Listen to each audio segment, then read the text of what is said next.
And we're live. You're listening to the Level Best Network.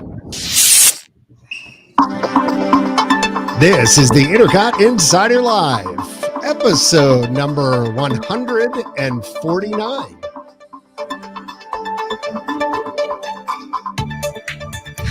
I love watching Ian pop along when the themes play. The INTERCOT Insider Live is brought to you by Magical Journeys, INTERCOT's official travel agency. They are the Disney vacation experts. Now more than ever, it's important to support our partner. Nancy and crew will take care of you when your next vacation comes around, regardless of where it may be it Walt Disney World, Universal, or anywhere else, coast to coast or worldwide. Contact Magical Journeys and say hello and tell them INTERCOT sent you. Hello, everybody, and welcome back. We've got some interesting people with us tonight. One I haven't seen in ages, Miss Christine Warner. Is that you? It's me. It's you. Yeah. It's really you. Yeah. It's so good to have a member of the INTERCOT family podcast crew back, and the people are already checking in. Is that Christine? Oh, that's so sweet. They missed you. Yes. Good to have you here. Jason, you are here as well. That is correct. Oh, there we go. Another OG is back comment. See, an original gangster. I'm going to print up the shirts now. Good to see you, Jason, as well. And then there's Ian. And Ian. And Ian. Oh, very good. It is the middle of March Madness. I think the peacocks are going down in flames as we talk, unless something has happened. But it is good to be here. I'm without a dog in the hunt. My Dayton Flyers are out of it. But let's go Wildcats. So that's enough basketball talk probably for this Disney podcast. Last time we talked to you was a while back, and that was prior to me going on the Galactic Star Cruiser, and I think at least Ian attending a press event as well. Oh, look, there's some love, Jason, for you as well. Oh. Spreading the love around, Patty is. But, you know, there have been some interesting stuff going on, and crowds have been crazy. And I mean, we've got some news to report on. But so what have you all heard? I'm just curious, having been on the Star Cruiser, what are the comments that you are hearing out in the metaverse or in the real verse? What have any of you heard about? I'm just curious, kind of money. That compare. It's too much money and that it's corny. Yeah, too expensive. How about you, Jason? What have you heard? Yeah, I mean the price I think still has been the biggest disconnect, but I don't know. I mean, I heard some pretty positive things about the experience from some people, but I think that's more what they were going there for. They like doing that type of role playing, or I guess borderline LARPing, whatever. LARPing. They get what that is effectively. You're gonna have to Google that. I don't know what that means. Live action role playing. Role playing. Yeah. Gotcha. So I think if you're into that, it's maybe more up some people's alley. But I don't think the cost is up anyone's alley. I think that price point was a bit disconnected. But that would seem to be the main common thread in a lot of the reviews I read. Well, having been invited to do it, and so for those who are curious about hearing a much longer discussion of it, head to our Facebook page, and actually I'll put it in the audio stream for the podcast, where Sam from the Sam's Disney Diary and I did about an hour on our experience. So just to kind of sum it up, we got to do a 4.5 hour experience, which was kind of like a compressed sort of attending of what is really about a 2.5 day cruise in air quotes in space. So the one thing that I did say as far as the way it went down was for us, it was a little bit disconnected. Okay. So, we get on board the ship. They welcome us. We have a few things that are going on, such and such happens. And then it's like, okay, well, we need you to go over here and do this now. And then you start getting into the next thing, you're doing your lightsaber training or whatever. And then, okay, we need you to go to this scene, and then we're doing this and cut. Nope, we got to take you over here. So I don't have a real sense for what it would like to be, quote, air quotes, in space for 2.5 days, or the experience of actually going down to the planet and how that connects with the whole Star Wars Galactic Halcyon Star Cruiser thing. But I can tell you it was well done there when the acting came into play, that it was interesting. It was like being put kind of inside of a movie, if that makes sense. Kind of, when you went to the Adventurers Club way back in, to draw like kind of an analogy, and you felt like you were in the middle of a show sort of going on, and that the players around you maybe were real people that live there and sort of that kind of thing. There was a lot of that where you felt like you were in the middle of a story, but for us, because of the fact that it kept getting chopped up every time you started to maybe suspend a little bit of disbelief, it was like, okay, we're going to move on and do something else. So from that end of things, I could see some potential there. Let's just get this out of the way. First of all, it's too much money. Okay. I think that's almost been universal across the board. Most people are saying that. I think probably the bookings, the number of bookings, the availability, things like that are almost universally saying people are pushing back a little bit on the price. I think $6,000 is, the number that they keep throwing out is a little bit too much. Actually, it's a lot too much. I think probably a number somewhere around $1,500 to $1,700 a person for 2.5 days would probably be about right. Maybe even $2,000, but But if you have 2 people and a little kid, that's 6,000. So you're back at, it's 6,000 a piece right now. No, it's for what is the 6? Jason, do you recall? I thought that was a minimum booking of 2. Oh, okay. And so, yeah, I mean, and then I think things should go down for the number of people that you book. Much like I did see somewhere post that if like you're doing it as a group of adults that are big Star Wars fans and want to do it, it worked out to be about $1,600 per person if you do it. Kind like of 4 people. Yeah, whatever the maximum is per cabin. Well, I mean, if I was going to do $6,000, I'd want to be the only party there. Right. Like I have the whole thing to myself the whole time. That I might consider, but yeah, it's a lot. So I think really then probably like $1,500 person minimum to occupancy would be about where I would say, okay, for 2.5 days. Also, realistically, it's not like Disney prices haven't been inflated for the last 5-8 years. So there is that. We have had discussions on here before about, I could go to Europe and stay at a 5-star hotel for the same price. I'm going to Central Florida to stay at a arguably 3.5-star hotel on an international rating level. It's true. It's true. So there's more to it than that. There's some intangibles as well that they're pricing in. There are. I saw one of my friends today posted a pretzel that he got at Epcot. Any guesses on the price of a large pretzel at Epcot? $6.50. Nope. The large one is $15, I think. You're the large one at Epcot at the Germany stand. The big that one. I think that's the one they're talking about. He said it was $11. I was but even, I mean, $11 for a pretzel. How much are they at Wawa right now? Like what?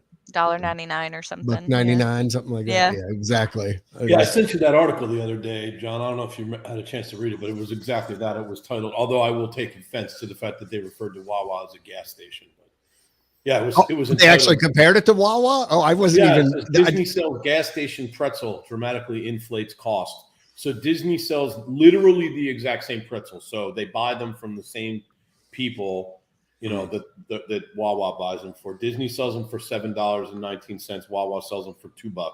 And that's the regular pretzels that you Yeah, can get anywhere. Did they get it from That's Trotter actually in the North cream Wales? cheese. The cream cheese That's one actually the from cream cheese the cream underneath cheese. the Astro Orbiter that they Right, sell yeah. there. hmm You missed my Yeah, the reference. Ian, launching pad. do they get it from Trotters in North Wales? No, I doubt it. They were the people who made the super pretzels that were Yes. sold in stadiums, and I wouldn't even be surprised. But yeah, okay. So yeah, a little bit inflated on the price. Experience was different because everything looks shiny and new, and I think that's something that we kind of talked about on the podcast that we all had a hard time with, which is Star Wars is supposed to look like grimy, like a little dirty, a little gritty, a little beat up, you know, like it's been through. Supposedly the Star Cruiser has been refurbed, and you know, for its 200 and something anniversary. I had it here somewhere, but so that kind of supposedly addresses that. It is like the crown jewel of the fleet. Well, don't worry. Give it till like the third cruise and it'll be grimy. I'm sure. It'll be plenty gross. Yeah. Perfect. Very nice.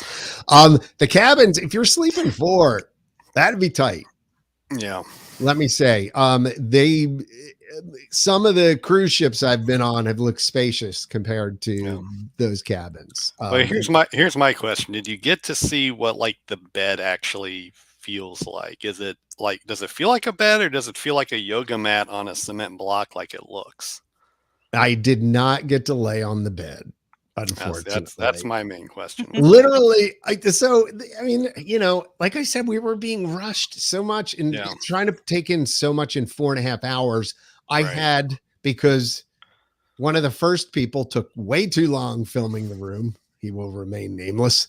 That I had like a minute to get in. So when you look online of my, you know, view of the room and quickly going in and out, the reason why it was so quick and I didn't spend a whole lot of time in there was because we had to move on. We were being told, all right, your time's up, got to move on, got to go somewhere else. So it does look like it would be uncomfortable, but I would hope it wouldn't be. I don't know how that built into the wall, especially.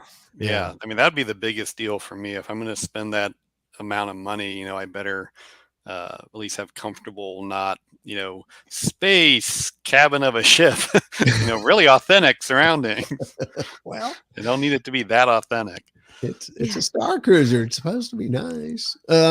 Right. And it sort of looks like military sort of barrack style things. So that's a bit of a, I think I would be claustrophobic there. Yeah. I think you might be actually. So in the rooms, they were a little tight. And you know, without having any outside source of light, you've got a video screen essentially for a window. Right. And I don't know if ours wasn't working so well or whatever, but it wasn't like as clear going out there as I would expect it to, as compared with like everywhere else where they had views out to space. It was, you know, like being on Rise of the Resistance when you look out into space via those big windows, or I would imagine probably, and I haven't been there, like Ian has seen on Space 220, right? You know, that very similar there, but no, so bottom line is I liked the experience. I don't know that I could justify spending the money on it. I really would have loved to have tried things out for a longer period of time, just to kind of get in the flow and to figure out what it was like and what you did in your downtime. I mean, I saw some odd stuff online, like people doing the hokey pokey and, you know, like them doing some cringeworthy stuff up on the main deck. And I just wonder, like, we saw a fair amount of the ship and it did not appear to be that big. So to Christine's point, you know, if you're there for 2.5 days, would you get kind of antsy, and there supposedly there's some outside area that you can go out into. It's coincidentally It has sounds the like same prison a little atmosphere as bit. space. Yeah. doesn't it? Well, It's like Or- you get some outside a little time. bit. Yeah. 30 Well, minutes. what did they say? You could go outside. I guess that's where the smokers go too. If you're on the Starship, and Also great. yeah, and magically it has an atmosphere that is made to be just like the planet that you just left out there Hmm.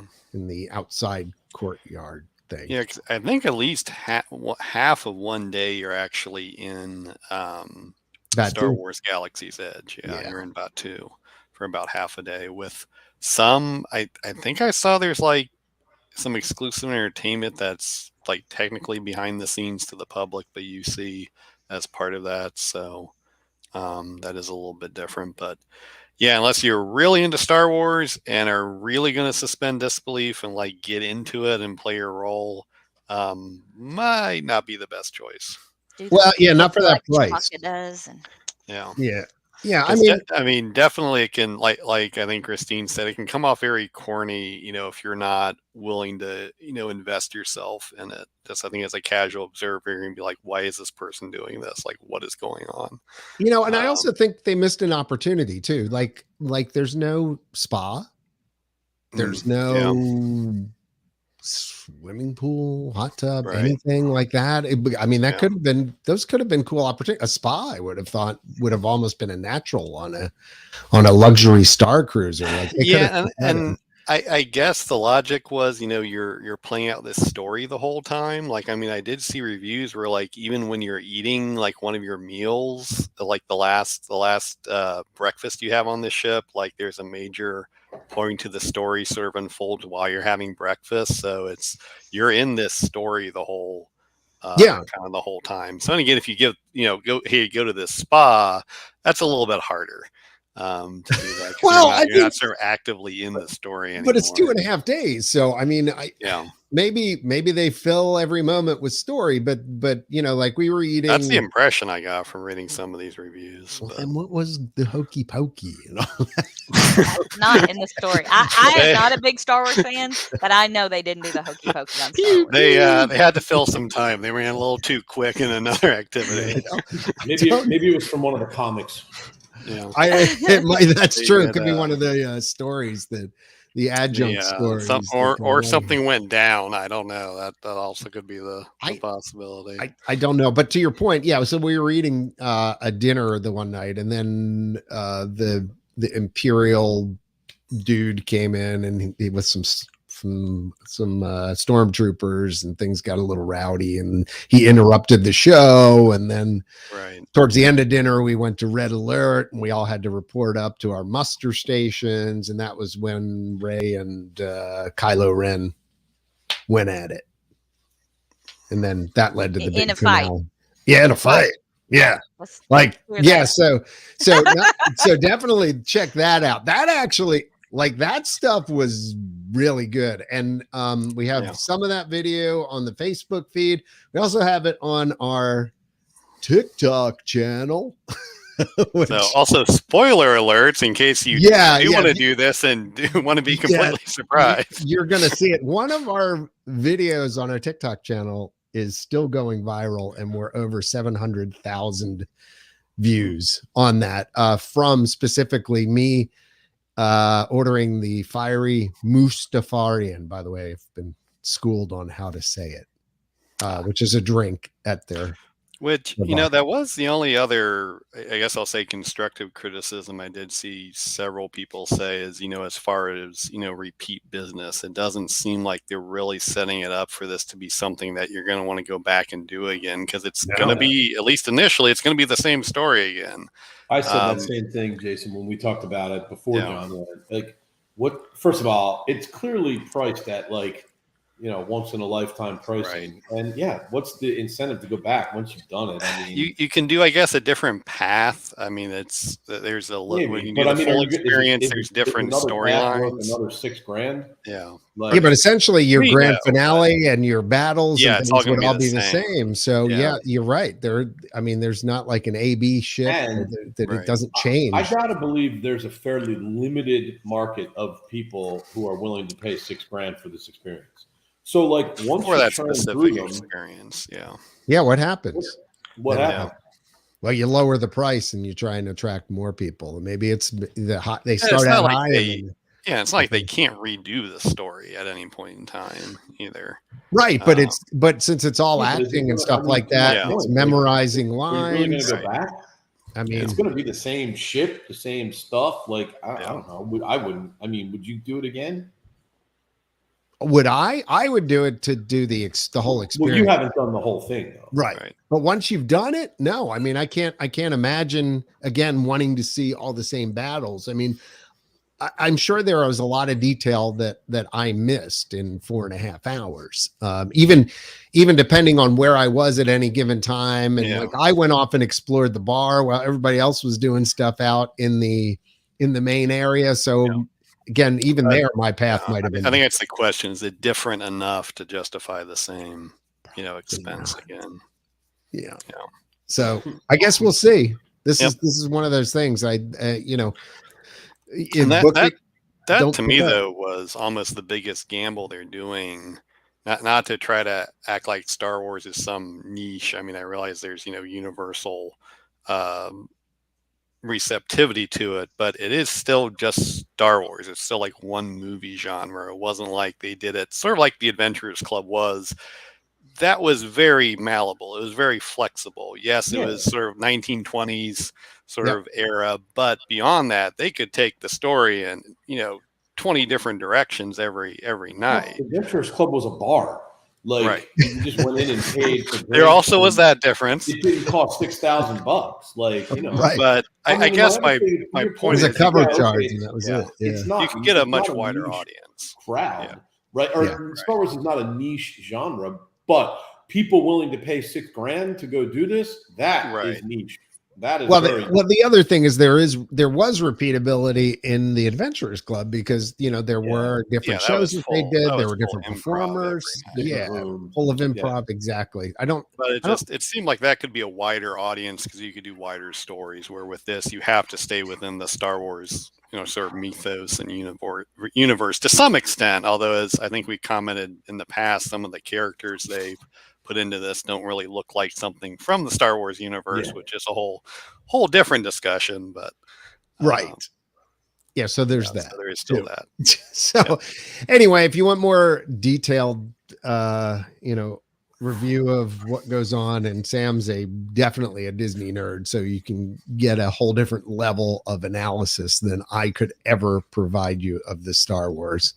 I'm a fan, but I'm a casual fan. And he goes into pretty good depth in the hour that we talk. And we ended up recording that, I think, like at 11:30 at night, poolside at Coronado. And it was a little crazy, finished up and had a few people wandering by, wondering what we were doing, including security a few times, which was fun. But moving on from the Star Wars, it was festival time that began, one of the many festivals that Epcot runs throughout the year. And Mr. Ian, you got to go as an invited guest, right, to the Flower and Garden Festival preview. I did, actually, yes. Yeah, how did that go? Of course. Yeah. How did it go? What'd you do? So, I don't know about you guys, but I actually have always loved. Sorry, I was making sure you were done with your intro, John. Oh, okay. I want it's the delicate flow. I was not very well managed. Yeah, no. So I don't know about you guys. I have always loved Flower and Garden Festival. Like even way back, when before Trish and I even had kids, and we would come here. Like we always made a point to come in like May, right when Flower and Garden was going on, because it's just I don't know. Epcot's just so pretty when it's on. I mean, it looks great. And of course, they've added so much to it over the years. Now it's like the Flower and Garden Food and Wine Festival. Practically, there's all the different food kiosks and specialty drinks and all that kind of stuff. So, yeah. So this year's, it's just looks great. I mean, a lot of the old friends are still there. You know, the big Hidden Mickey is there, and near the Lagoon where World Showcase begins. It's really always like visiting an old friend when you see that come back. But there's a lot of this year they did it a little differently. There's like they always have kind of a theme, right? And of course this one's no different. And so they have every pavilion now has like sort of an appropriately themed topiary for a character. Like Germany has Snow White, and and the Seven Dwarves, and so that's kind of fun. Try and find the topiaries in the different pavilions. I'm a huge Muppet fan, and they have a really awesome Kermit riding his bike, topiary, which was my personal favorite. So there's a lot of cool. That one's over in England, right? Or UK? Germany. Germany? That Is it in Germany? This year. What's been by Canada before.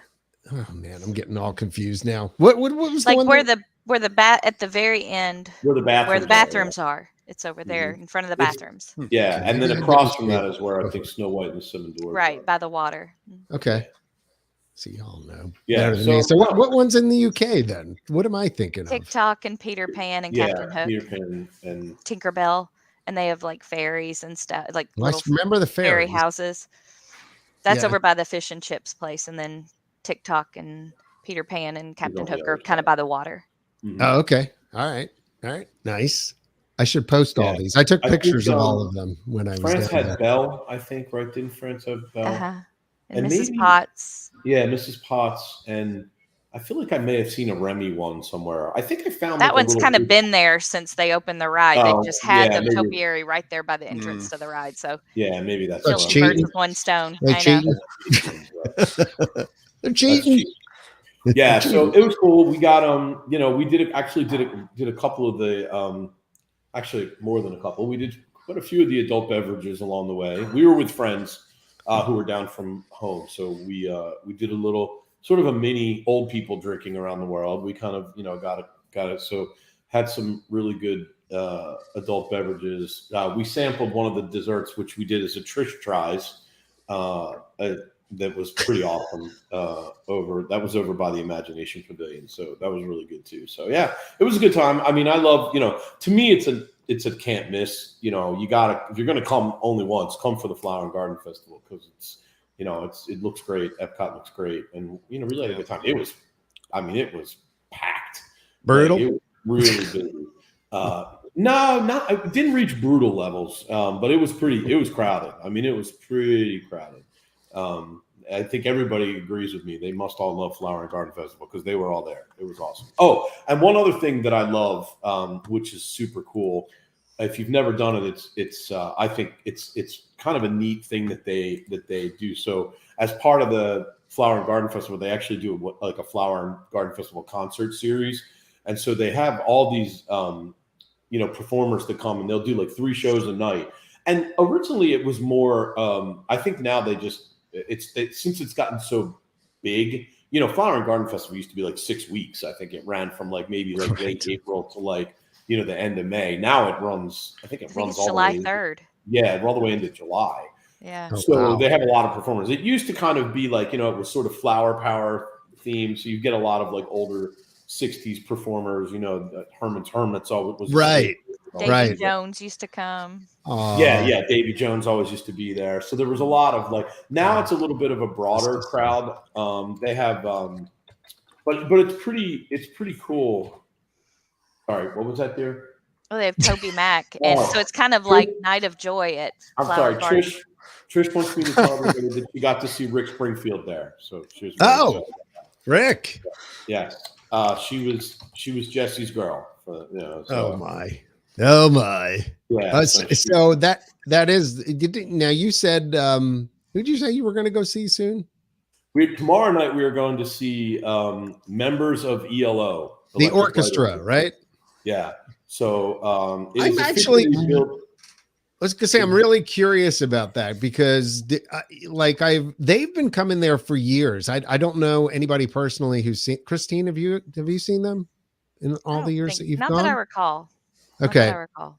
So obviously Jeff Lynne is not with them. He had his separate touring ELO band, and he still retains the name. And I guess these are guys that used to be in the Electric Light Orchestra back in the 70s and 80s, maybe. So yeah, you'll have to report back on that. I'm very curious. Yeah, we're going tomorrow night. So they are billed officially as the orchestra starring former members of ELO. So yeah, they do not use them. I missed the Guess Who was here to open this year. Oh, I would have liked to have had No Sugar Tonight in my coffee, No Sugar Tonight in my tea. I honestly just flat out forgot. It's the new Mother Nature. But here's a couple of the other highlights. I think we're going to try and get over to see the Spinners are here April 1st through the 2nd, and then you got the Pointer Sisters April 3rd through the 4th. I'm so we're excited. We're going to try and catch one of those. Unfortunately, one of the biggest acts I'd love to see is Don McLean, but he's here around Easter, and we are blacked out for Easter. So I'm going to miss Don. Sorry. Yeah, bad time. You're not allowed in. Yeah, no. You got Berlin coming April 29th and 30th. Terry Nunn in Berlin. So I'm definitely going to see. I'm definitely going to see Berlin for sure. Blood, Sweat, and Tears, John. The Commodores, and here's a good one. I'm going to have to get my hair. I'm going to have to get my hair going. You got Flock of Seagulls. Oh, nice, Mike Source. Yeah. Yep. Yeah.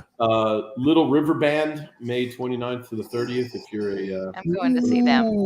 I'll be there, Christine. I want to know how they are, man. I used to love them growing up. Christine, if you're gone, me and John and Trish should catch up for that. Absolutely. We're going for that. We even have our park reservation to be sure. So. Yeah, I'm definitely in for Little. And then you got, I don't know who Simple Plan is, but then back for probably what must be the 20th year in a row, at least, is Hermits. Oh, starring Peter Noon. And it actually wraps up June 17th to the 20th with the Plain White Tees, who I'm sure will sing Hey There, Delilah, and then leave.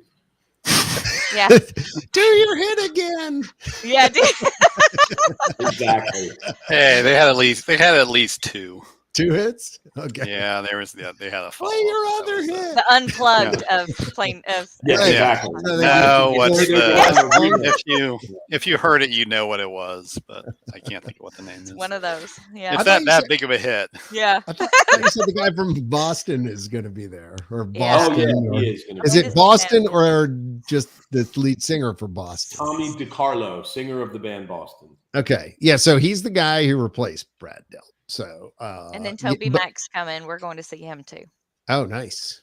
And the Commodores. Did I skip the Commodores?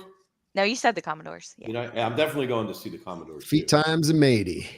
Brick House. Oh, Brick House. Oh, okay. All right. Yeah. So get down and take in some flowers and some gardens and some adult beverages.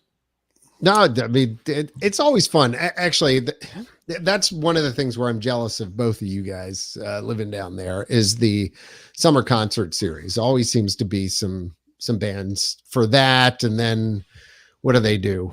The other one during the Eat to the Beat. Summer Eat to the Beat. That's it. Yeah, that one always seems to. I was kind of bummed. I didn't see the Hooters on the schedule for this year, and actually talked to Dave Wasikinen, who's the drummer for the Hooters. And I was like, your guys aren't going to be there. He's like, no, we didn't get the invite this year, but we'd love to do it again. So I don't know. We'll see. Maybe they get invited during Eat to the Beat. So, but it could be. Always put on a good show. So, but no, that's actually the fun of Epcot right now, especially with all the hot mess that is the whole construction. It is a hot mess. So the word on the street, though, is that the Moana water journey is making heavy progress. And I think actually I just read, and I want to make a punt for that, but I'm trying to think of one on the report fly. Back. I've heard some of the walls have come down. Actually, they're pouring their pouring the heart and soul into it.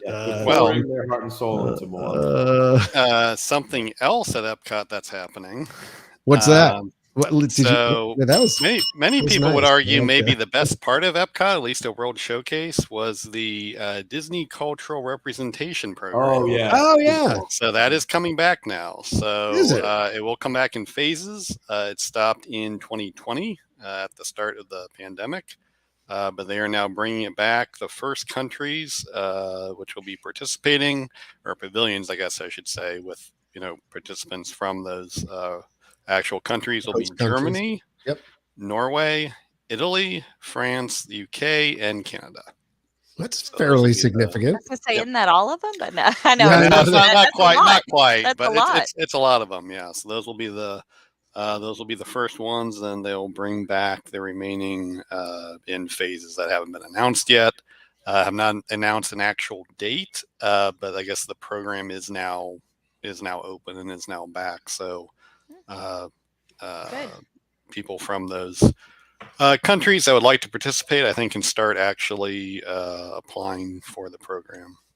No, that is good because I think that was kind of like it brought some spice to Epcot and realism to the countries. That's for sure. And actually, over the years, I've had some great conversations with individuals Absolutely. who work in different pavilions. They're Just always talk. so nice. They are, Yeah. and when you I mean, there's still some there. Like, I mean, I have been waited on by folks just the past 3 times I ate in an Epcot restaurant. The 3 servers I had all were from, the host country. So, I mean, I don't know whether they are folks who never left, when the pandemic hit, or I don't. But like when we ate in Via Napoli a couple weeks ago, our server was from Rome, and she talked a lot about her home country and all that kind of stuff. So there's still some around, but yeah, it is a little jarring. Like we ate in fact, when we did the concert, or when we did the Flower and Garden Festival, we ate in why am I drawing a blank on the name of the restaurant in Germany? the beer Beer garden. Beer garden. All I could think of was Ackerschus, which I knew was not it. Really? Yeah. Ackerschus. We ate in Beer Garden, and our waitress was from like Brooklyn. She's like, "What do you want, Jack?" And I'm like, Yeah. What do you want It's with a your wiener buffet. schnitzel? You want I beat the schnitzel by hand. Yeah. Oh my gosh. Yeah, 12 that's a little schnitzel off. is my limit. Yeah. So glad to have them back. In the same vein, also coming back, John, Yes. the minivans. Wait. Yep. Boy, we've actually got a few comebacks. That's Yep. right. Yeah. Actually, really good to see all this. This summer. Yep. Yes. There No are- date, I don't think yet. They just said summer. No, just said summer. 2022. Yeah. And now, I mean, in fairness, they said early 2022 for the trams to return, and it's now almost April, and only Magic Kingdom has trams. So, Well, they take returned that summer thing with a grain of just- salt. to one place. So What's that? I said they've returned, but just to one place. Yeah, right. Well, they said they would be in all the parks. Actually, Right. but it hasn't happened yet. So we'll see. And so, though the minivans were Lyft before, weren't they? Yep. Okay, And so they they're- will be when they return. as well. Retaining their affiliation. Yes. Which would be nice to have some additional options. I mean, they're expensive, but there are times where, you may want to spend to get from point A to point B quickly. So I haven't used them yet. Have any of you actually ever used? We used them a couple times. Yep. And you know what I like? I will say this. Okay. A lot of times when you get into a situation like that, the driver is maybe not very conversational, or even, Right. Every driver we had, and I think took them like 4 or 5 times. Every driver we had, super nice. Oh, yeah, And they're you know what was cast more members. impressive? Knew about Disney World. Yeah, they're all as cast you drove members. around, they'd be like, "This is blah blah blah." Like, they could talk about the resort believably, and because I mean, you can't fool me. Like, if they actually knew what they were talking about. I was impressed by that, so I enjoyed it. It was I mean, I could absolutely see. I don't know how far. I think they only go on property, so we can't use them. But definitely, if I was maybe going to go over to Epcot for an evening of, drinks and dinner with my significant other, and, have the kids maybe, I would totally minivan over and minivan back. I liked them. I thought they were cool. I didn't know they were cast members, Jason. So I mean, how exactly does that work? I mean, I think when they initially started it, they pulled just from people who were existing cast members. The one I got the one time was someone who was actually a cast member that did some of the Run Disney planning. I was down there actually for a Run Disney event, so they were very personable and talked about the Run Disney event the whole time and kind of shared some insights on that. So that was neat. Kind of the main advantage to using them if you don't want to use the buses is definitely at the Magic Kingdom. Because they do drop you off right at the Magic Kingdom bus stop along with all the other buses. Do they pick you up there too, or do you have to go to a ticket transportation center? Nope. Oh, well, that is worth it. Yeah. Mm-hmm. That is I mean, especially at Magic Kingdom, it's like door-to-door service. You know? Yep. So, and they do it. That's the same way at the other parks as well. I think one of the bus stops at each location now is a minivan stop. So you can find it more easily. Because when it first started, it was a little bit more like, oh, we're somewhere in this area. Just come back and look for us at the end of the day. And it was kind of like, well, I mean, but you could track them on your phone, and that was fine. So you could still find them that way. But it was I mean, it is a little bit more pricey than even like a Lyft Lux or whatever the high end of Lyft is. For Disney, it's always been a good experience when I've done it. It's better than a cab because absolutely. We took a cab after Jelly Rolls, and our driver was in worse shape than we were, so it's definitely better than a cab. Yikes!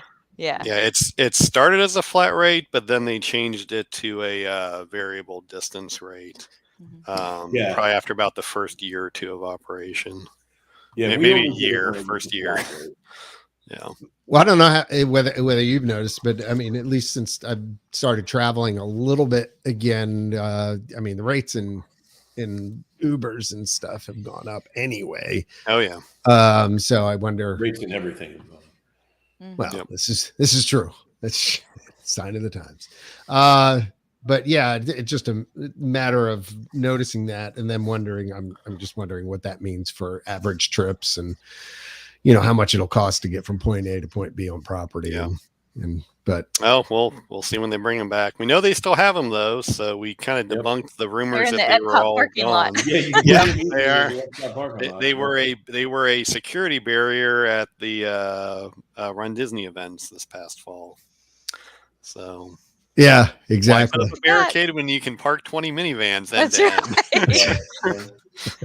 Well, there. I sent Jake home from Epcot the other day in an Uber, I think, and like there was a big line item on the bill that said fuel surcharge. So like right now, there's definitely a fuel surcharge getting added to your crowdsourced travel for sure. Well, just a separate subject. Gas check. Where you are? How much is gas right now? $3.99. $3.99. $3.93. I think it just dropped today. Yeah, and it's somewhere in the so actually pretty uniform across from South Carolina to Ohio to Florida. So okay, all right. Was just curious about that. Other stuff returning. How about H2o Glow? I never got to do that. Did you do that in the past? Has anyone done that? No. Honestly, I've never even heard of it. I did the DVC Extra Magic Hours. I mean, not Extra Magic Hours. Moonlight Magic. Yeah. So I've done that, but I have never done the H2o Glow. So specifically, was there Moonlight Magic at the water park? Then? There was one several years ago at Typhoon Lagoon. Okay. So I'll bet you it's probably pretty similar to that. I would think. They had a DJ and you could get whatever snacks you wanted and whatever. Yeah. That was before DVC Moonlight Magic changed to giving you a coupon for a snack because people were shoving things in their backpacks and 20, we can't have nice things. So this is why we can't have nice things. It used to be like all the Cokes you want, all the Mickey bars you want, all the potato chips you want, all this you want, and then people were just cramming it in their bags. So then they're like, here's a coupon and you can have a sandwich and chips and a Coke or something. And it's changed a little, but if you can get back in them, they started those back up. Yeah, I saw that too. So that's come back. Yeah, I remember when we went to one. I had a great time. Thought that was a really nice, great way to have a lot lighter crowd. for sure. Yeah. And then I think my wife had at least 2 Mickey bars when we went. Like, she was enjoying it. Why Like, not? wow, I'm gonna have 2. All That's right. But yeah, so now the H2o Glow, the press release. Let's see, I've got some info here. H2o Glow After Hours returns to Disney's Typhoon Lagoon during Memorial Day weekend with new elements designed to, air quote, glow up this summer season. Nighttime event starts May 28th, runs every Saturday through August 27th. Oh, wow. Really? This year's version will offer unique, vibrant decor, complimentary food and beverages, and high energy DJ dance party. I mean, is it really complimentary if you have to pay to get in? But I guess it's complimentary once you get in the door. Right. DJ dance parties that'll tour or transform the storm-strewn water paradise into a light night party instead of late. Get it? Light night party. It's clever copywriting there. That creates the perfect nightcap for families visiting Walt Disney World Resort. It'll be even more magical since the nighttime event returns during Walt Disney World's most magical celebration that began October 1st, honoring the 15th anniversary of the resort. Yeah, and we'll be going on for the next 2.5 years. You can purchase your tickets at the Walt Disney World website beginning March 29th, which is 2 days from now. Tickets on sale to the general public. Oh, I see. Wait. It's guests of Disney Resort hotels, Swan and Dolphin hotels, and Shades of Green at Walt Disney World can purchase them on the 29th. General public, April 1st. Limited capacity and separately ticketed event that does not require an additional day's water park ticket or Disney Park Pass reservation. So there you go. You're going, Ian? Yeah, we're going to go. Yeah. You and the wife, you and the kids, the whole, no, we'll take all 20 of you. All 20 of them. Yeah. All Yeah, 20 of you. we're gonna wait till Taylor gets down when school ends for her, and then we'll probably go sometime in May. Yeah, I haven't been to the water parks in forever, and I actually really liked Typhoon Lagoon. Yeah, we do too. I like that one better than Blizzard Beach. Yeah, exactly. I generally like Blizzard Beach a little better, you? but I mean, I love Typhoon Lagoon too. So I'm looking forward to getting back. We haven't been to Typhoon Lagoon since I think like 2018, maybe. So I'm looking forward to getting back there. That's been a few years. We're just waiting for the right. Well, it wasn't open, right, for, a good bit of the time. So yeah, it's true. We're just waiting for the weather to get to the right. The right weather day, and then we're going to go over and hit Typhoon Lagoon. Well, it's going to be soon. Yeah. Pretty soon. Well, I was actually hoping to go this weekend, but it was only in like the low 70s, so it was a little, would have been a little windy. water park chilly. Yeah. In other words, it was actually nice down there, so that'd be good. Well, you mentioned how certain guests of specific resorts could purchase tickets early. Yes. So there's going to be some expanded benefits for a new hotel being built on property, but it's not a Disney-owned or operated hotel. I'll probably butcher this, Dreary Plaza Hotel Orlando. It's being built as part of the Disney Springs complex. It'll open on October 27th and will be included in the early entry program. So it'll be yet another hotel added to allow select, which I'll now put in air quotes. A lot of those guests, going on today. 30 minutes early before regular guests, which are now seems like might be the minority of people attending. I don't know. It really seems like they've added a lot of hotels to that, and it really seems to water down some of the benefits of staying, quote, on site. So not exactly sure why that's continuing, and they keep adding more hotels to that, but that will be another option. And if that's important to you, that could be, I guess, a choice moving forward. Yeah. So the question I have is, has anyone ever stayed at a Drury hotel? Like, I've seen them, but it's funny. It's just like some names put you off, and I just like Drury. Sounds like Dreary. Dreary. Yeah. Exactly, Dreary. Christine. 100%. Like that's like when I saw that, I was like, I don't know, I'll stay at the Dreary Hotel. Now again, it's in their press release, so I'm sure it's 100% accurate. But they supposedly consistently rank very high on like Travelocity and TripAdvisor. Might like, be a great place. I've never been. Service, but I really had never heard of them until but very recently. Drury, I would be willing to do a room tour. If you want to send me to go check it out, I will report on it firsthand and give an honest review. Like I said, I've seen them. You know where I've seen them? I've seen them, like, I think it was out in the Midwest. I think out in Dayton, there are a couple of them. They just put in one or two, here in this area. So it seems like they have a habit of, at least in this area, buying existing hotels and maybe renovating them. Yeah. Right. Exactly. And that was another thing that I noticed too, I'm just curious about that. So so that's going to be somewhere in Disney's. Do we know where, or are they? We talked about it when they first announced it. I kind of think they may have raised an existing hotel and they're building this in its place, I think. So brand new in this don't case. quote me to that. Yeah, it is definitely a brand new building. It looks like, at least from the concept art that's in the press release, but okay. I don't know. I'd have to dig into those details a little bit more. Okay. It's been announced for a while because we were talking about this kind of like 2019, I think, time frame. Wow. So it's been ages ago, many moons ago. Yes, in the before 4 times. Yeah, that's BC. Yes. Yeah. Now, if you are in a Disney hotel room, you may have some new options to do while you're in your hotel. Walt Disney World Resort is slowly rolling out new smart TVs into several of their hotel rooms. So far, they're in the Riviera Resort, the Yacht Club, Beach Club, Coronado. Okay. Animal Kingdom, and they are just now going into the Grand Floridian. So I had this. Welcome to 2015. I had this, and I didn't even know it. Yeah, well, to 2015, the more interesting thing I find is that they're toting in the press release that it'll now welcome guests into their room. Yes. They'll offer complimentary Disney content and connectivity for their personal devices so they can stream any current subscription content they have. For example, Disney Plus or Hulu.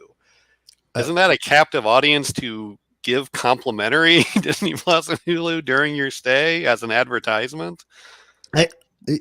Yeah, so I didn't even notice that back in the day with the Disney Channel and Disney, all the like 8 other variations of that they have. They don't give you anything for free anymore. But it's advertisement at that point. You can have a commercial every 10 minutes that says, they don't feel like they need to advertise. They don't care. We were talking. Let me ask you a question. When you guys go to a Disney restaurant on property, what's the first question the hostess or host asks you after? Do you have any discounts? When they do you have any allergies? When you walk into your table, first thing they say, "Have you ever dined with us before?" Oh yeah, okay. Lady, I make my reservations in an app that you own all the data to. Why are you asking me this? Yeah, you know if I've eaten here before. Like what? How lazy is that? Yeah. How about going? Oh, Mr. Mitchell, you must have really enjoyed your meal with us when you ate here 3 weeks ago because you're back already. Like, they don't even do the bare minimum. But that would be crazy. They're like, you're wearing your hair longer now, Kristen. Yeah. They could if they wanted to, but they. You'd have some people suing them over that. But I know somebody would. We're glad you've chosen to dine with us again. Everybody in the entire world is trying to go to more personalized interactions with their customers. Companies are spending billions of dollars to do this, and Disney's like, "Oh, have you ever eaten with us before?" Well, really? It's like the laziest conversation starter. When I check in, you go, "Give me your mobile number so I can text you." It's in the app that I made the reservation on. Why do you want me to give it to you? Just get it from the app that you force me to use for everything I do. What's the point of the app if you're not going to use it? Like, it's so lazy. They just don't even put in. It's like Walmart does a better job. Like they're just awful. They don't. You know, it's kind of like when you do a phone thing, and when you're on the phone, it says, "Please confirm your date of birth." Okay, please confirm your home phone number associated with the account.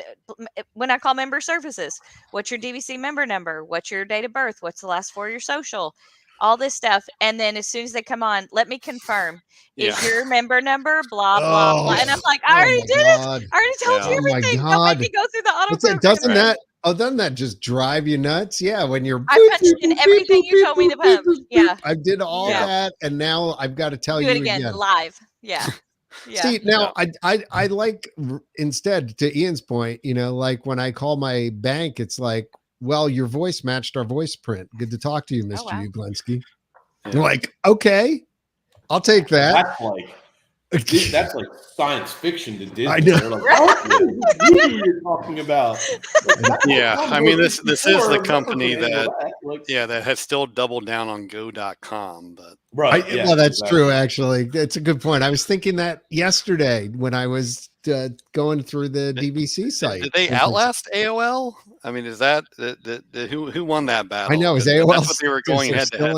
I think I still have the stock report where they talk about how they're introducing Go.com to compete against AOL. Oh my gosh, yeah, you know, I mean, seriously, can't somebody untangle that mess and just get rid of the .go.com? Apparently not. No. Right. Have you seen their technology? No, nobody can do that. I feel it's like why do you think it's still there? Probably because nobody knows how to get rid of it. I feel like it's like COBOL programmers. Like there's just there's no one left pretty much anymore that can do. There's like maybe 20 people across the United States that do that kind of stuff, and they fired them all or outsourced all of their jobs, and now they're left with Go.com.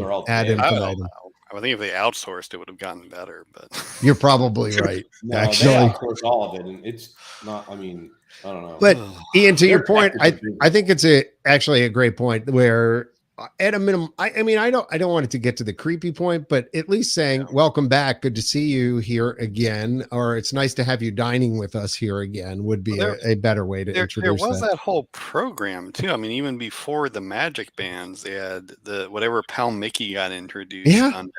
That was all supposed to be part of that. All the personalization. I mean, for God's sakes, when with your Magic Band, you go on Expedition Everest, your name pops up in the posters and things like that. We can't literally, now that they've gotten rid of the Magic Bands. Mm-hmm. So, I mean, I guess maybe. Well, that's sort of another thing, right? Like the wake of like unused or half realized tech that they've just left behind them is like Pal Mickey's a perfect example. Pal Mickey was going to change the world, and Pal Mickey, and then people have to watch TV while doing it. Well, that's a good question. No, that's true too. Fair point. Yeah, I mean, maybe when you're in your hotel room for 10 minutes before bed, but getting ready for bed. Yeah. Yeah. Pal Mickey died. I don't even know whatever happened to him. He just vanished into oblivion. No one ever heard from him again. Yeah, you know, then the Magic Bands, everything was on you. Oh, it's so easy. Use your Magic Band, and now like, oh well, we're not actually going to give you one. We're not going to use those. We're going to. Remember it used to come in the cute boxes, and you'd get so excited, and now it's like, here's some bubble wrap in a Manila folder. Enjoy. See you later. You know, and I know packaging, and we're going to be green and whatever, but it matters a little. Well, and plus the backbone of the technology is still there. They're just forcing you to use your devices, which again is kind of like just pushing the buck back on you. Yeah. In other words, now I have to have my phone open all the time. I have to be constantly looking at my app. I can't just go off of my band and But by the way, just to circle back on the TV, I actually did see that and noticed it, because when I turned on my TV, actually it was on when I came in, and it welcomed me to the room. It had my name on it. It said, do you want to check out park schedules? Do you want to do this? You want to do that? And you could do that. And really, I didn't check it out as much as I probably should. Somewhere they've got the Disney smart devices, or whatever the generic name is for the Alexis Echo knockoff. Yeah. I thought mine was going to come to life behind me there. I said the A word. One of the hotels have that in it, or somewhere, or maybe it actually I don't know. I thought the It might be on Contemporary was one of the ones. I don't know. I thought the It might be on the Contemporary was one of the ones that Star was. Cruiser. Yeah, I No don't know. thanks. Oh, the Star Cruiser actually. Yeah, Yeah, I it think it is has the a Star Cruiser that personal has it. assistant Yeah. on board that it Just to is go the full same. circle. Yeah, same sort Yeah. of technology that's going in the personal Yeah, they A-word tested devices. it there. Then I think that's the first place they've done it on a permanent. And basis. you know what was weird about that? So yeah, coming full circle to that again. Sorry, wow, you just went all the way back to the beginning of the show. Just rewind, folks; it'll be fine. Is that they said that experience may or may not be available on a given day that they were testing. Oh. Well, that's And always assuring. Yeah, which was odd. We but, may or may not have emergency exits available. So yeah, I know. So, if you watch my room tour, they actually ask whether they want to activate it for me, and I said yes. So, and then it answered some question as I was rolling by it. Kind of cool. Of course, you could get creeped out as well, but it's probably easier than using the app. It probably is easier than using the app. Yeah. And supposedly it would integrate your schedules and things like that. And also, depending on what you were interested in, would then suggest things going on board for you to go and check out. I mean, even non-Disney, though, some of that like suggestion technology they try to do is still very much in its infancy. Yeah, like maybe you want to go to the town hall and meet Mickey right now. No, I don't. Right. I don't. I'm at the other end of the park, and I've got a Magic Pass coming up in about 15 minutes here. Yeah, I'll be walking around. It's like it'd be a great time to go get something to eat at ABC Commissary, and I'm like, it's 3:23. I mean, what am I eating at 3:20? It's 3:23 in the afternoon. Because no one else is there. Not because they think it's a great time to eat, because they want you to go there because no one else is there, and they're wasting money paying cast members standing around. I think. It's like, I see you've booked Spaceship Earth. You must now want to go see Amazing Planet. Right.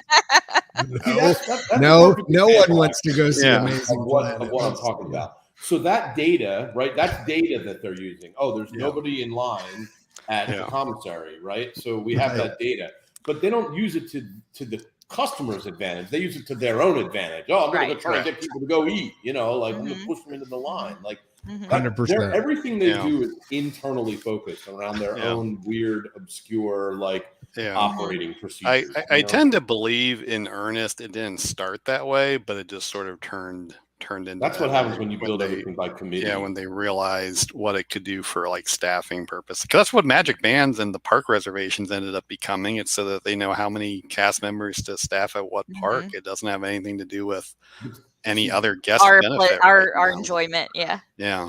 Perfect example though. Horrible guest experience. Absolutely horrible. I got to make a reservation. What do you mean? It's a theme park. There are literally 5,000 other theme parks in the United States that aren't Disney theme parks. None of them require reservations. In fact, none of them required reservations during the pandemic. That was only Disney too. Even Universal never required reservations. Do you think that is going to go away? I don't. Basically, gushed about how wonderful it'll take a big attendance hit for that to go away. Yeah. Okay, so let's talk about that then. Okay, because you both are local, Christine and Ian. And the crowds are bad right now. They're really bad. I mean, kind of crazy. What do you think? I mean, how long does this last? I mean, part of me says, post-COVID, I get it. It's the same way in Hilton Head right now. Like our crowds are here earlier than they've ever been the last few years, and they're staying longer.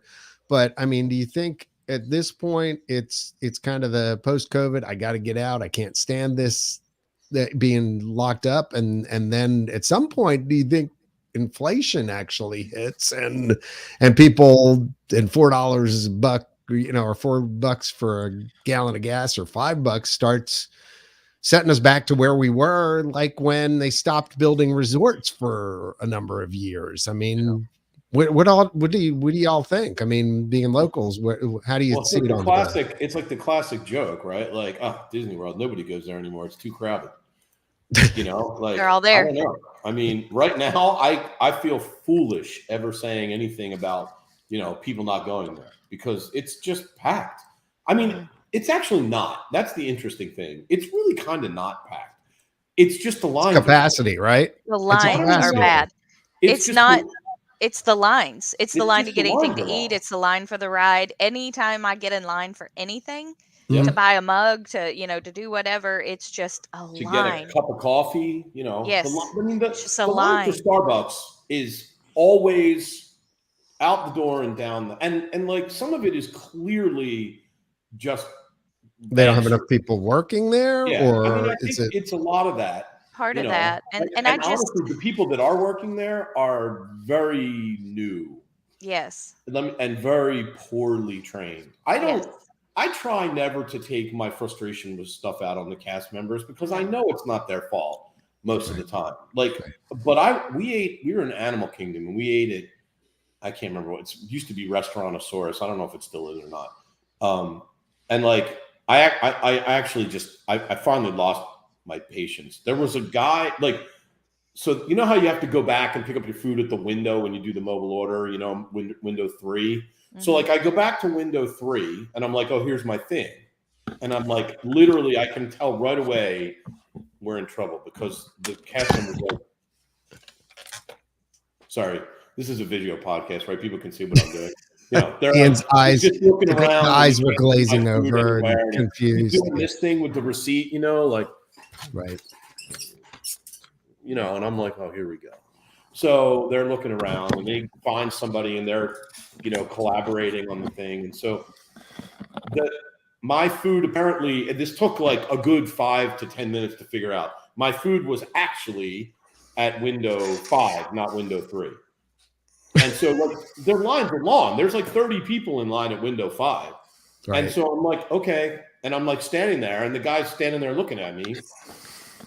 You're like, can you go down to number 5, sir? And so he's like, yeah, so you can just go down to number 5 and pick it up. I go, no, you can go down to number 5. Number 5. And then he was like, well, I don't. Well, how do we do that? I'm completely baffled. So I go, it doesn't work. I did. I felt bad. I yelled at him. I did. I was like, listen, this isn't that freaking hard. Just go get my food and bring it over to me. It's probably cold now anyway. And I just paid $80 for Wendy's. So just bring me my food. And the guy was huge. And then this was my favorite part. Some other random guy comes walking up to me and goes, I'm sorry, what's the problem? And I go, oh, well, this is the problem. And he's like, oh, okay. And then he left. I've heard enough. Just checking. And he goes, aren't you that guy that complains all the time on the podcast? Think about it. That's about right.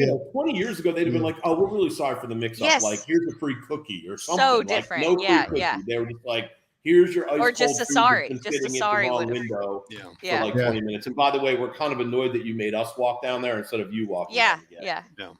That was the only time I've lost. Because that was, to me, you're just a dope. It's not, But this is where they are. They can only hire who's willing to work there. Right. And they are, the bottom of the barrel is empty. And they've had to break through and find the people under the barrel.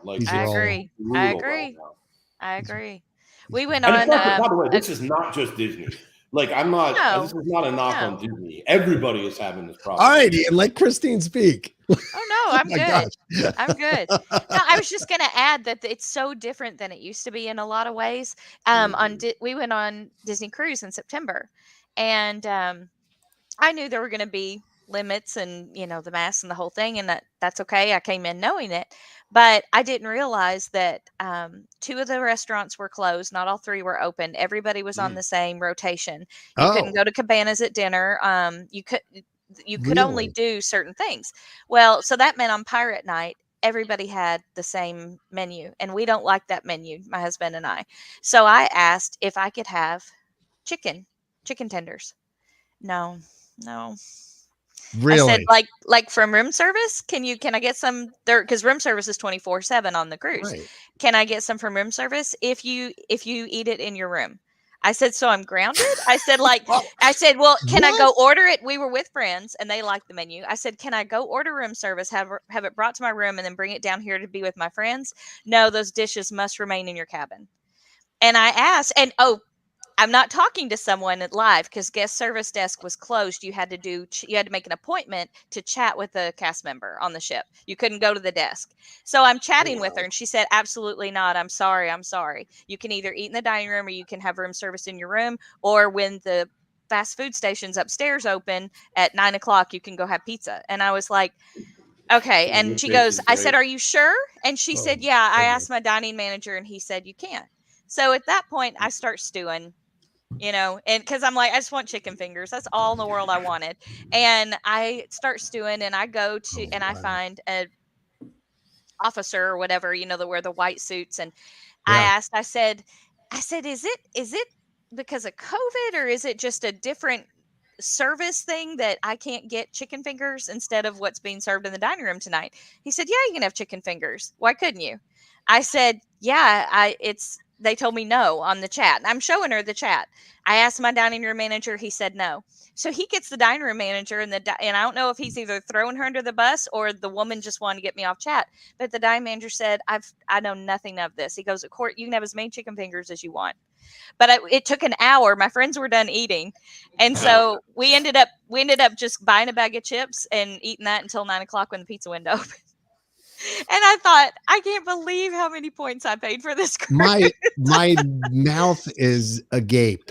And I've cruised many, many times. That was like my 17th cruise with Disney. It shouldn't be, though. That's pretty representative of how it is now. They follow their own internal stuff, and it's like they have no interest in bending their own internal policies. Not like it used to be. It used to make me happy if they just called my daughter Princess, or not give me anything, but just call my daughter Princess and ask if we're having a good day. And now it's just like they're angry, and I'm sure they're just getting reamed all the time or something, or maybe they feel frustrated because they haven't been trained right. But it's a real different environment in a lot of ways. Well, I think to your point, whether it might be a little bit of that, where people aren't being trained right, that they are coming in and they're being put into positions where they know nothing about the way Disney service is or was expected to be. It goes to the long time ago, them killing traditions to the point where you had to come in and you had to learn guest service, and it was a week-long thing, and then it was like a day, and then it's a couple hours. I don't even know what it is, or if it even exists at this point. But I think to your point, they're like, in the real world, people are used to treating people like that, right? Yeah, sorry, no, you can't get that. Sorry, just you don't like it, go away. But here you're paying thousands of dollars to and I didn't ask for something new. They have chicken nuggets in the same kitchen. They're making pirate night dinner. I just want it. Kids are getting it off the kids menu. Can I please have chicken tenders? That's all in the world I want. Nope. Well, I think, and this goes to what Ian has said in the past too, is that they keep pushing the envelope as far as the prices going up, which then creates this wacky expectation in people's minds that, well, there should be a better level of service with the inflated prices. That that's not a wacky. I know. Well, I know. Yeah. Well, but you know what's weird? Kind of being sarcastic. I don't know about that. I think it should be that way, but I don't know if it is. People seem to be happy to get robbed, but like I was just thinking about this yesterday. Here we go. There's so much hype around in certain parts of the Disney fandom. There is so much hype around everything Disney does. Like every time they got new cups, they got new paper cups. It's selfies with a cup. Yeah. Look, I got my brand new $49.99 made in China plastic tumbler with Figment on it.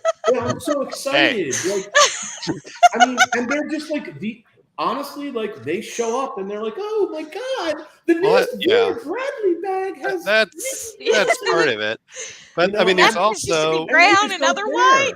Yeah, I mean, there's also luxury. It's just about what can I buy with Disney branding on it that I can then show off to all my Disney nerd friends on Instagram. That's going to make me that's certainly part of the cool kid. Yeah.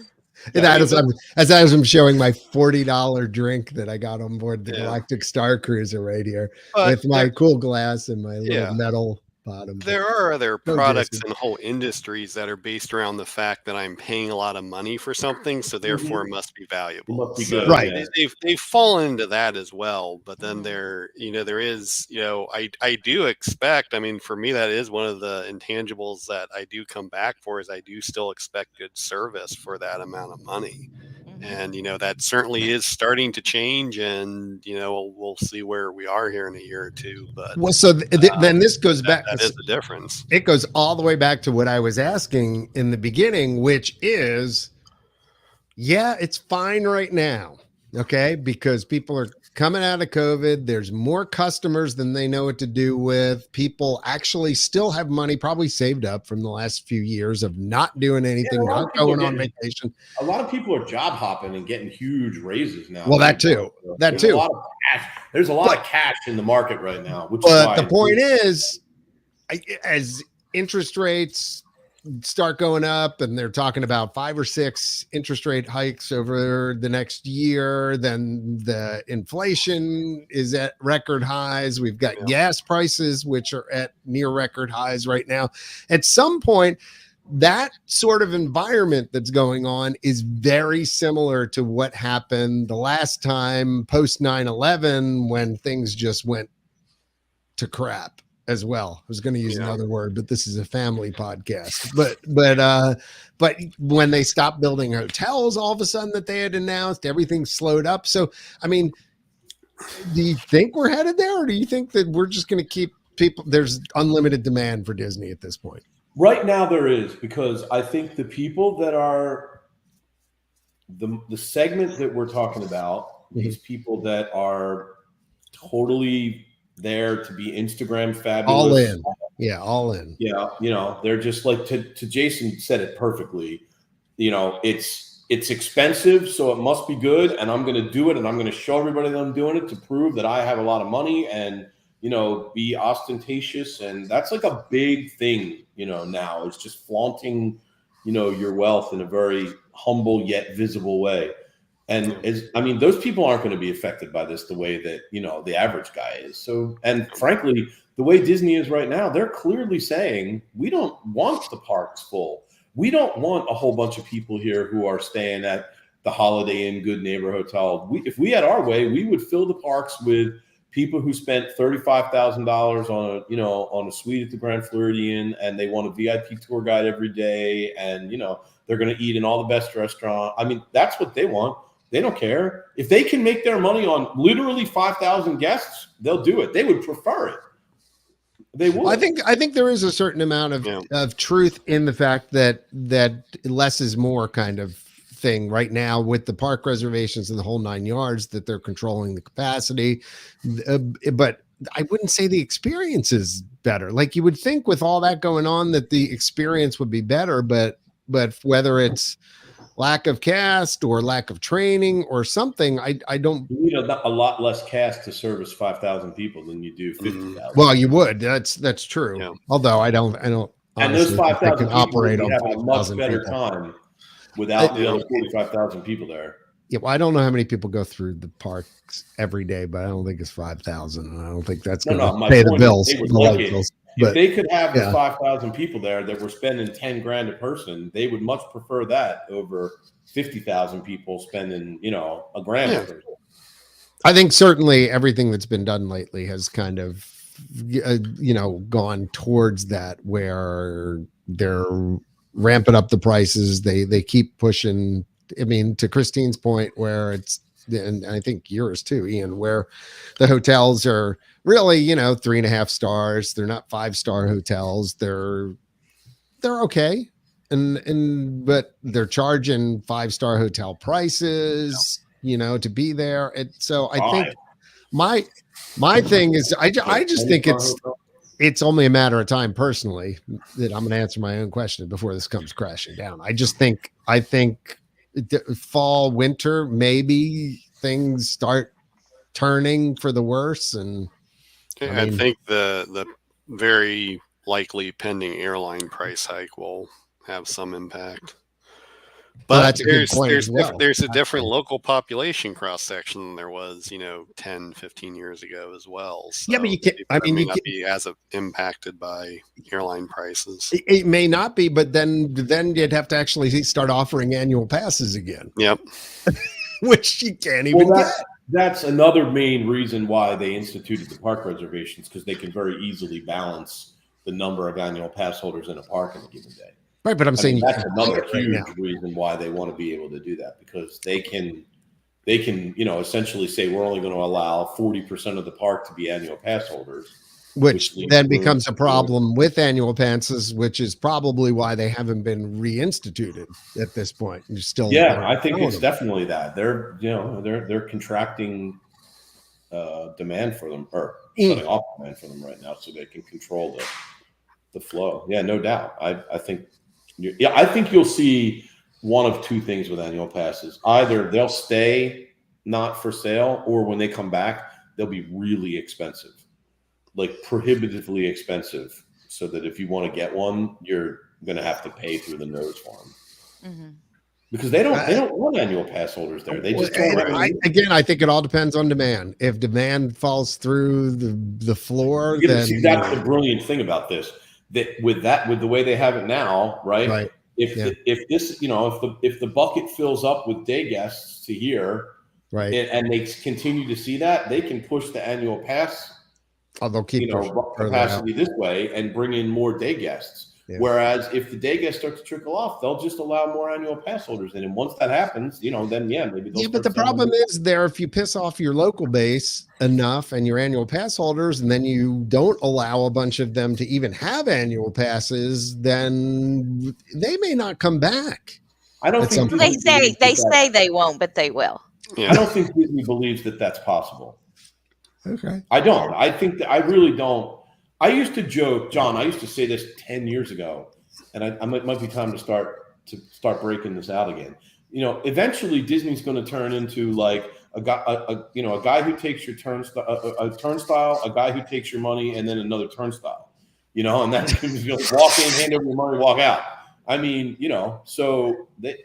I mean, I don't know. I don't know if it'll ever get to that point. You'd have to abuse people pretty badly. Yeah. For them. Well, everybody, I went 18 months without having an annual pass. I'd had one since before I lived in Florida. I'd had one since 2002, and then 2018, I just didn't have one for a while, and then I got one right before COVID, and didn't go, but got the extension, but. I kept thinking, why am I going back? But truly, it's something to do here. What am I going to do? I mean, it's right there. I like to go walking there in all the parks, get my steps. I can't ride anything because I'm not buying Genie. So, I don't ever get to get on anything. And I don't usually, I can't think of when I did a sit down last. And, I might grab a water or a sandwich in France at the bakery or something. But most of the times I walk. I look at I love the music. The background music. I love the flowers. I love the architecture. And then I'm pretty done. I usually stay about 2 hours when I go. Yeah. I go about once a week. Than we do. Or, if we can grab a reservation to eat somewhere, we'll go stroll around, take in the atmosphere, listen to the music, have some food. That's all we do. And then, if we can manage to find a line that's worth waiting in, we will. If not, we leave. Well, when Genie first came out, I made a little joke because there's an episode of How I Met Your Mother where Ted goes with Marshall and Lily to a couple's bed and breakfast, and he's alone. And they're like, well, I'm sure, we have a couple spa, we have this, and Ted's just sitting there alone. And the host, the lady at the bed and breakfast says, I'm sure we can find you some entertainment. Do you enjoy sitting on a bench? And I thought, that's me, like if I'm not going to buy it, they're going to be like, do you enjoy sitting on a bench? Because there's nothing to see. I can go see the Lightning McQueen show at the behind Rock and Roller Coaster. Sometimes I can get on Muppets and then I'm done. There's nothing else I can do. Yeah. And I don't mind a 40-minute wait. I really don't. If it's something I like, I'll wait 40 minutes, and I would just, sell my soul if I could get something under 40 minutes anymore, because it's all hours. I used to say 20 minutes, but now I've had to push it up because I'm like, well, I can't get on anything. Great. Yeah. Kind of like Inflation. gas That's prices. 40. I'm like, you know? oh yeah, we're getting in that line, but you can't even find 40 anymore. Usually our trips to Magic Kingdom involve one ride on Buzz Lightyear because for whatever reason, you can typically find that line. If you time it right, it'll drop down to like 30 minutes and you can kind of snake in and get on. Like 4 rides on the TTA because even though that has a line now, it's usually only maybe 10 minutes. Yeah. You know, and then you can always walk into Carousel of Progress. Right. That you can get in anytime you want to. Right. And Hall of Presidents. Like Yeah. you can also get into Hall of Presidents. That's it. Got it. Yeah. Well, it's For a kind of while, like we were able to it get on Big conditions Thunder you. with like a 40-minute wait, but Yeah. that's gone. But it conditions you because I used to be like you. If it wasn't 15 or 20, I wasn't waiting. Now I'm like 40, amazing. You know, I love it, Yeah. and I'm Let's in. get And good, guys, before it gets yeah, worse. yeah, it's just like gas prices. You know, when they went in West Palm, where and in Florida, when they were $5, then a couple days later it went down to $4.20, and my daughter's like, how cheap? "Wow, gas is cheap again!" And I'm like, "You're so conditioned, Yeah. And it doesn't take long either. Yeah, I know. Yeah. Oh my goodness. Yeah, and that's me. I'm like 40 minutes. Woo! Let's run. Let's get in there. Oh my. Yeah, exactly. Well, the Jason. interesting thing is you got to watch the Okay. lines because Yeah. there's a funny dynamic that happens with the lines. So like when the wait time is long, the line is actually often much shorter than the wait time because people see that long wait time and they don't get in line. Right. But Disney doesn't update the time for, I don't know, how often do they update the wait times? Every half hour maybe? So like you I can don't even often know how get it in a works line anymore. that's 50 minutes and Yeah, only they wait don't- 30 minutes. So But how it many goes the cards other do way, they hand too. out? What's Yeah, that? Do they give out cards anymore? I haven't gotten a or- red card in a long time. Yeah, I haven't I didn't I don't see know how them. they measure time. I mean, I thought it was being done by That's the Magic problem. fans and things like that, but now the Magic fans Yeah. are gone, so I'm not really sure how I don't those know. things are being. Anyway, but the other thing happens too, where it says 30 minutes and everybody rushes and gets in line because it says 30 minutes. And then you end up waiting like 100 minutes for your 30-minute wait because everybody got in line before they Just at that moment. Yeah, the wait exactly. time. Yeah, so it's tough. Jason, give us some good news. What else is, Well, some good news for fans of the. We talked about OGs at the beginning of this podcast. For fans of the OG Citrus Swirl, I did not realize it went away again, but apparently it has come back again. So it's sort of now like the McRib of Disney World, apparently. So the true Citrus Swirl, for those of you that may not be aware, is frozen orange juice swirled with vanilla soft serve. So that is back now at Sunshine Tree Terrace, which is where Aloha Isle used to be. Yes, and so that whole switch. Yeah, good. So priced at $4.99. A bargain at half that price. Yeah. You can get so you can get 2 of those for what, a soft pretzel we said earlier. Yeah. Exactly. Wow. But for anyone who was new school and liked what they were calling a citrus swirl there for about 6 months until the riots started, it's now called the Orange Cream Dole Whip. So that is. I'm confused. What was the difference between the two? Because I wasn't. Well, I will tell you. So the Orange Cream on Dole Whip, or the new Citrus Swirl, it's simply Dole Whip Orange and Dole Whip Vanilla swirled. Okay. So that's what that was. They tried to make that the new Citrus Swirl, and the Citrus much Swirl, like the new Coke, that didn't work. It sounds better great. to me. You have like really good references tonight. The McRib, new Coke, it's good. So the difference being it was orange Dole Whip versus orange juice. Frozen orange juice, an orange juice slush, basically. Concentrate, frozen something, I don't know, whatever. But if you like the orange Dole Whip, they've got that swirl. They're calling it the Orange Cream Dole Whip, and then they also which is pretty much a creamsicle, right? And they just have the orange Dole Whip also there if you don't want the swirl. So that's Sunshine Tree Terrace is still focusing on the orange, where Aloha Isle is focusing on the pineapples, which is next to the tiki. That's still that. Yep. It's still that sort of dynamic there. So, but that is we escaped that dilemma, didn't we? Yes. Over orange juice ice cream. Yes. Oh, the internets were quite up in arms when they first made that change. Oh my goodness. Mark, good deal. Yeah. other stuff. Oh, yeah, just bringing this up since I am actually wearing it. If you're watching and you watch it later, there was actually some good merchandise, like, which is surprising because I've complained a lot about the merchandise. The Epcot jacket that I have on, folks, with the Epcot logos and the new, I guess, world Neighborhoods. neighborhoods and things like that on it. Interesting. Well, you know, I'm a sucker for classic Epcot iconography, and I think this one was under like $50. So, and then AP discount on top of that, or not AP, DVC discount. You know, thought on that though, because I was thinking about that the other day with the neighborhoods. They had a 50-50 shot on how to expand the name World Showcase. Right. Wouldn't it have made a lot more sense to use the word showcase over and over again, like Discovery Showcase, Nature Showcase? Like INTERCOT Consulting. Like, did they need to workshop that more? I mean, that's not really English to say world discovery. Like, you're at minimum missing a preposition. World of Discovery or something. I had a ride called World of Motion for a while. Yeah. Good. World Motion, new ride coming back. Classic ride. Oh So, my gosh. yeah, Showcase seemed like the obvious thing there. So, And they went with the Little too other on the end. nose and they went with for the 'em, I other. guess. You had 50-50 chance there, and Well, That's there's funny. still time to change, Disney. yeah. That's funny. INTERCOT Consulting. There you go. Actually, not bad. I didn't Yeah, think that would of make a that, lot more but- sense. Discovery Showcase, Nature Yeah. Showcase, World Yeah. Showcase.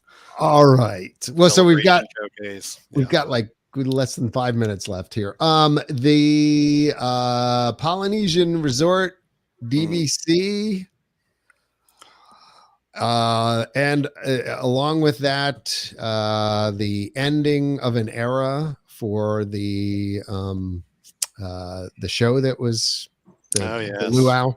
The Luau, yeah. The Luau at Luau Cove, gone permanently, done, left with COVID, not coming back. I've also, by the way, heard some things possibly that Hoop-Dee-Doo. Yeah, that would be good, but they did kind of squash it, which is unusual for Disney, to be honest with you. They don't usually bother commenting. If they squashed it, then probably that's probably staying. But the Luau Cove, done, totally done. And honestly, folks, take a look at the renderings for this new resort. I said to somebody the other day, it's like, it's not in itself that the buildings look so bad, but they're not the Polynesian, and they would have been better off being a totally separate resort on the monorail line where they were going to build one originally between the Polynesian and the Contemporary. What if they had just put that building over there and just build a new resort? It's weird.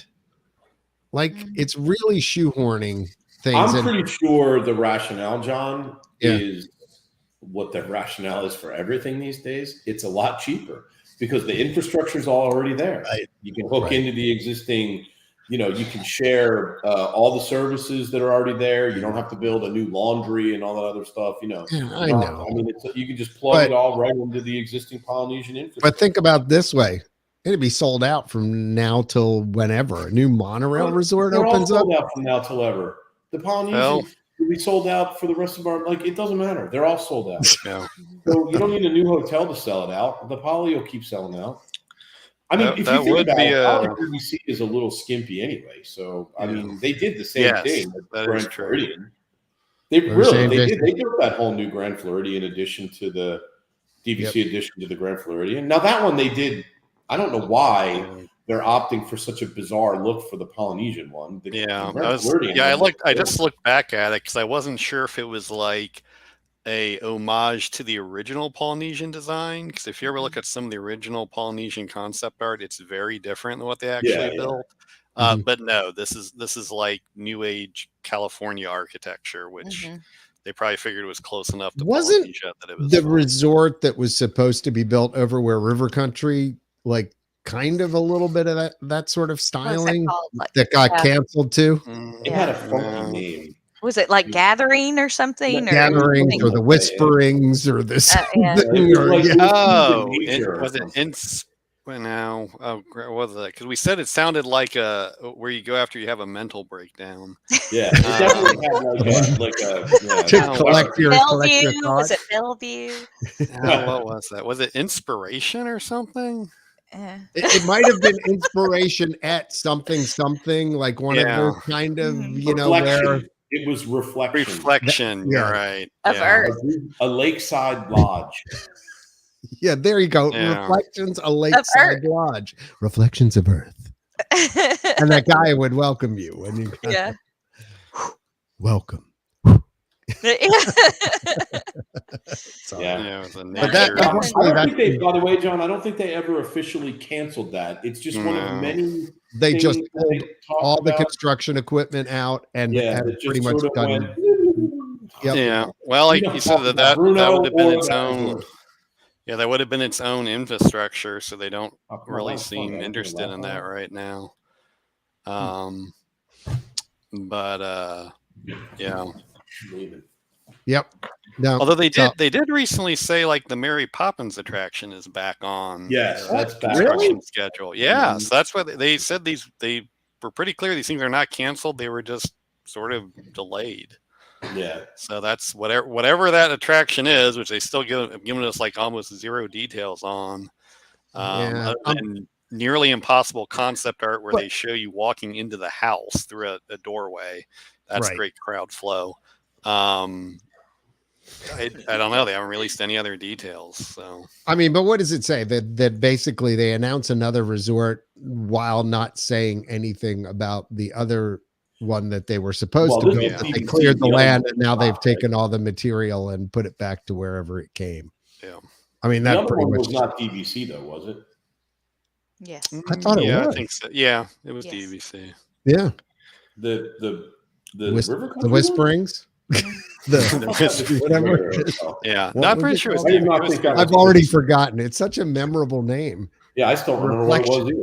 Reflections of Lakeside. Of Lakeside, or at Lakeside, or something. All right. So, anyway, yeah, check that out. See what y'all think, because I think it's just a travesty. It does not. No, it was not a DVC. It was just a regular hotel room. It would have a 900 hotel rooms and villas. So it was a hybrid. It was a mix. It was okay, a mix.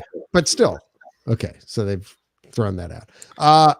Other stuff people actually be excited about. Trains look like they're about ready to return.